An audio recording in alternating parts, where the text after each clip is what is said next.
Bismillahirrahmanirrahim. Assalamualaikum warahmatullahi wabarakatuh. Waalaikumsalam warahmatullahi wabarakatuh. Alhamdulillah, Allahumma sholli ala Muhammad wa ala ali Muhammad. Baik, para penonton semua, kembali berjumpa dengan kami. Saya Nazar dan dengan Pak Andan. Kita akan lanjutkan pembahasan kita mengenai buku Tacit Knowledge Corporate University dan Masa Depan Dunia Suara. Yang lalu kita sudah bahas satu pokok bahasan tentang Tacit Knowledge, Pak Andan. Ya. Kita akan lanjutkan dengan Corporate University. Ya. Dan Pandan kan menggabungkan dua hal ini. Ada hubungannya nggak Pandan nih? Iya, kenapa? Tuh? Ya, kenapa Tacit Knowledge dan Corporate University gabung? Ya, karena pada prinsipnya Corporate University itu dibangun karena untuk mendokumentasikan Tacit Knowledge. Intinya itu. Jadi Corporate University itu khusus untuk memang mendokumentasikan, menangkap, merekam Tacit. Dan itulah salah satu bedanya universitas yang dimaksud di sini ya. Istilah di sini ya. Betul. Jadi bagaimana hal-hal yang tadi sudah menjadi pengalaman yang sudah dan belum dituliskan dan belum diformalkan kita ingin gunakan. Betul. Ya. Baik best practice individu, para pimpinan dan staff, juga best practice organisasi secara keseluruhan itu harus direkam, didokumentasikan untuk jadi pembelajaran generasi selanjutnya. Baik, di buku ini apa tuh di dalamnya Pandan yang membahas tentang Corporate University? Ya, yang pertama apakah Corporate University yang paling penting? Apakah Corporate University itu bisa tidak diterapkan di dunia pemerintahan? Iya. Karena kan itu awalnya konsepnya dari swasta, gitu. Itu bisa apa tidak gitu. Nah, jawabannya adalah ada beberapa hal yang bisa, Pak, tapi ternyata ada juga yang tidak. Ada yang ada satu konsep sebetulnya yang tidak bisa diimplementasikan di seluruh pemerintahan. Karena pemerintah juga beda-beda kan, Pak. Ada pemerintah pusat, ada lembaga negara, ada pemerintah daerah. Nah, nanti kita lihat konsep mana yang tidak bisa diimplementasikan, gitu, Pak. Oke, kelihatannya itu memang menjadi hal penting ya. Ini kalau saya pernah baca tentang learning organization, kayaknya ini menggunakan itu kelihatannya konsepnya. Nah, gitu benar, Pak. Itu yang Pak Najar sebutkan tadi, learning organization itu adalah konsep Korpu yang pertama. Jadi prinsip Korpu yang pertama adalah learning organization. Jadi bagaimana kegiatan belajar mengajar itu bukan hanya tanggung jawab Pusdiklat, bukan hanya tanggung jawab training center, dan tidak harus di kelas. Dan itu yang kedua, itu prinsip yang kedua. Prinsip yang pertama adalah bahwa kegiatan belajar mengajar itu bukan hanya tanggung jawab dari Pusdiklat, tetapi tanggung jawab bersama. Nah, ini yang menjadi tantangan. Mau nggak dirjen-dirjen itu untuk juga ikut belajar? Kalau di daerah mau nggak instansi-instansi perangkat daerah atau OPD itu mereka ikut belajar? Kepala dinas dan betul, Pak, itu konsep pertama. Jadi biasanya kan kalau misalnya dinas ya atau dirjen itu kan mereka kegiatannya adalah planning, kemudian doing and monitoring di sini ya seharusnya. Planning, doing and monitoring ya di sini. Itu biasanya para kepala dinas ya? Iya, itu kepala dinas. Iya, jadi planning, doing and evaluating lah kayak gitu ya. Tapi sekarang dengan sistem Korpu ada tambahan, Pak.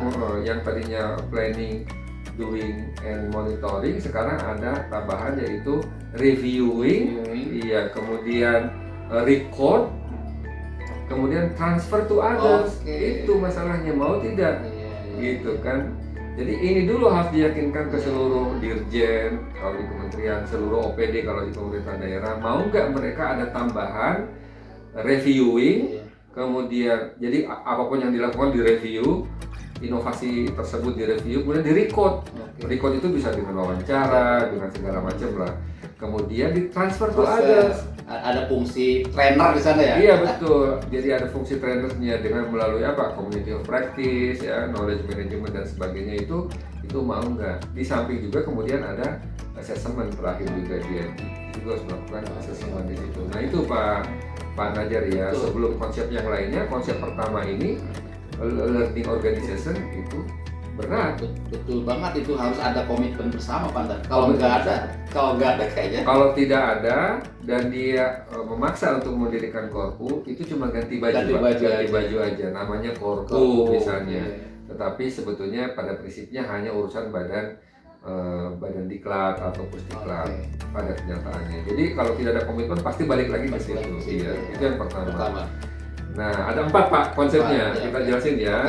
Yang kedua tadi yang Pak Najar sampaikan. Belajar bukan hanya di kelas. Iya, belajar bukan hanya di kelas, belajar bukan hanya melalui pelatihan, bisa melalui project based learning, bisa melalui problem based learning, bisa melalui task force, bisa melalui pemagangan intensif. Nah, itu adalah semuanya di-record Pak di BPSDM ya sebagai core-nya, administration core-nya dari Korpo itu. Jadi semua kegiatan itu direkod di kita.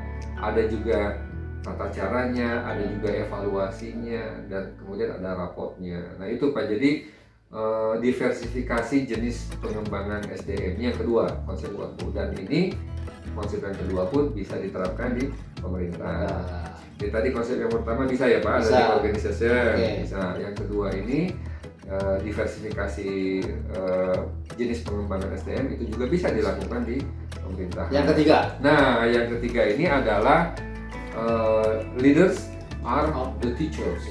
Nah, jadi para pemimpin itu adalah juga pengajar, adalah sebagai pengajar. Karena tadi di sesi yang pertama kita sampaikan leaders don't create followers, but they create more leader. Ya, jadi pemimpin baru selahir di tangan leader yang berhasil ya. Kalau sekarang sudah melakukan inovasi, tetapi tidak pernah diundang oleh pusdiklatnya, oleh BPSDM-nya untuk menularkan inovasinya, cara membuat inovasi ke orang lain, dia tidak akan jadi leader yang hebat. Gitu. Makanya, nah disinilah tantangan bagi kita profesi Widya Iswara ya, ketika kita mengundang para innovation champion itu ke lembaga kita untuk menularkan basic knowledge mereka, kita siap tidak?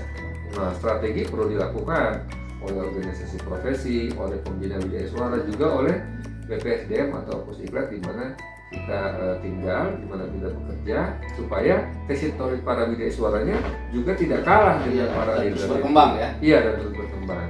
Nah, mulai di konsep ketiga ini Pak Najar agak-agak nih ya, bisa diimplementasikan, tentunya bisa diimplementasikan di pemerintahan, cuma agak-agak. Nah, agak-agaknya ini betul-betul harus kita diskusikan ya, karena secara tidak langsung kalau Widya Iswara tidak siap, konsep Korpo ini akan menggilas Widya Iswara yang tidak memiliki basic knowledge, yang basic knowledge-nya stagnan.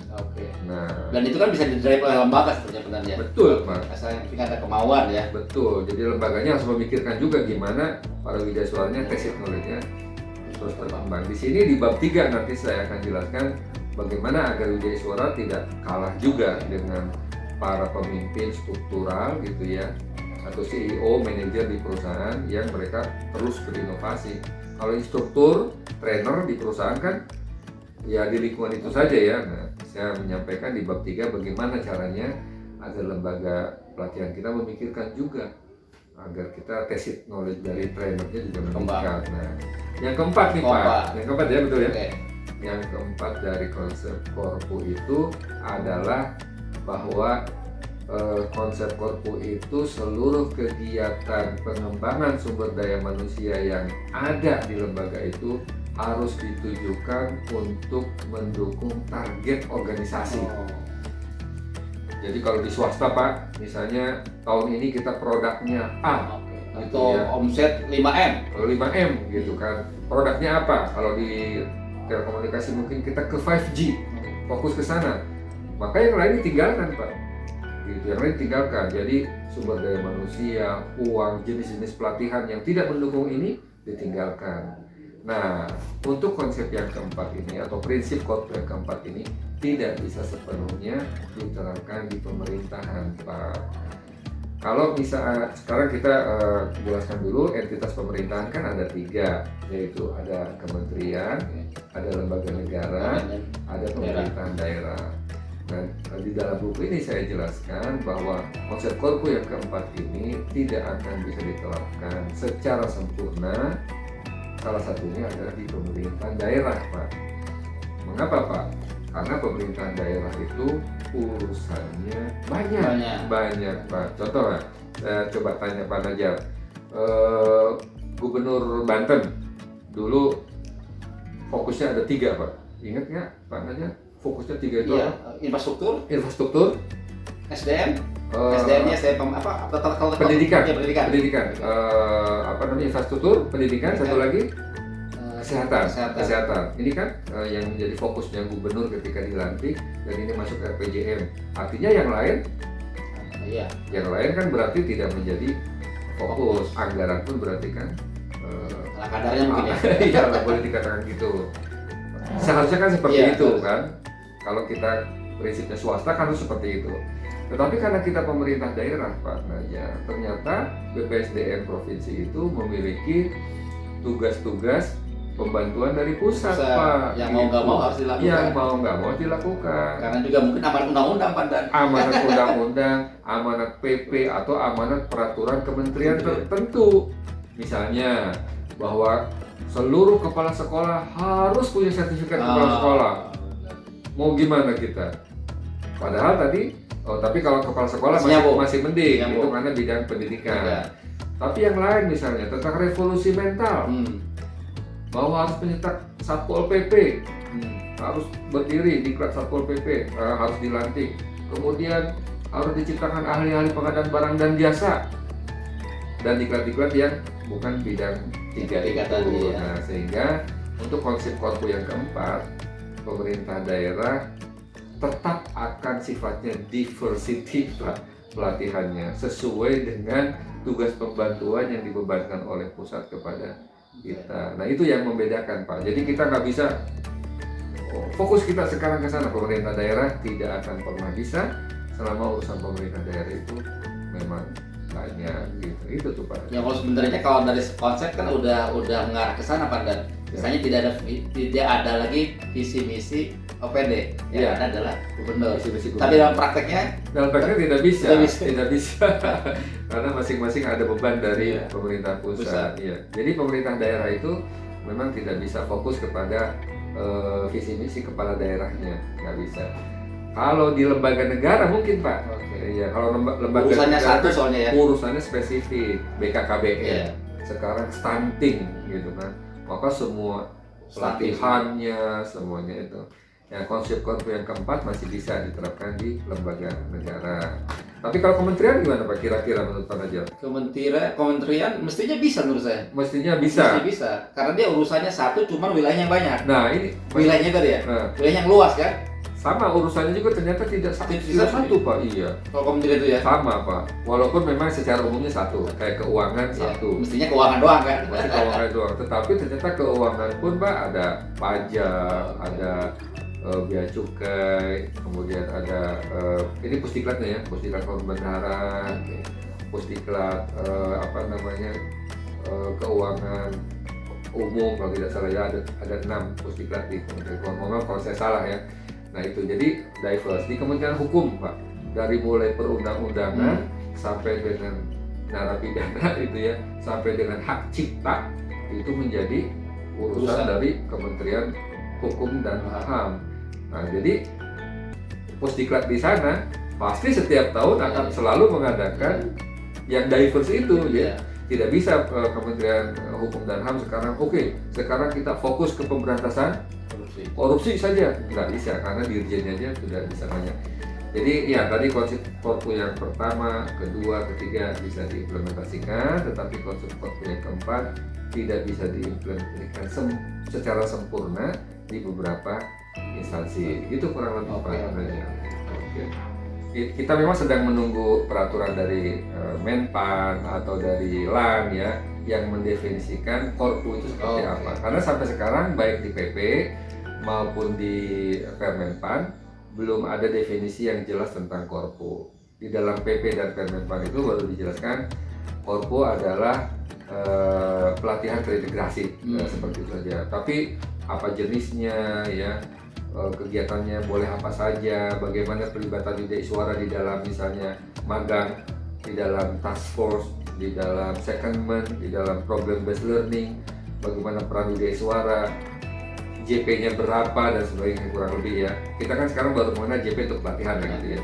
Sementara kan dengan diversitas jenis pelatihan itu kita belum tahu Pak seperti apa peran Widya Iswara di sana. Nah inilah pentingnya organisasi profesi untuk saya kira bekerja sama dengan instansi pembina dan juga Kemenpan untuk merumuskan Korpu ini seperti apa bendanya kayak gitu ya. Kayak gitu. Saya kira gitu mungkin Pak. Oke ya. Cukup ya? saya kira Oke, jadi bab kedua cukup, tapi pengen jelas lagi, pengen rinci lagi, ada yang mungkin oleh kami nggak tersampaikan secara ucapan seperti ini, bisa dibaca di buku yang Pandan. Ini buku pertama Pandan ya? Siap. Oke, dan sudah menunggu buku kedua. Buku keduanya sudah siap. Oke, baik. Terima kasih, dan tentu saja komentar dan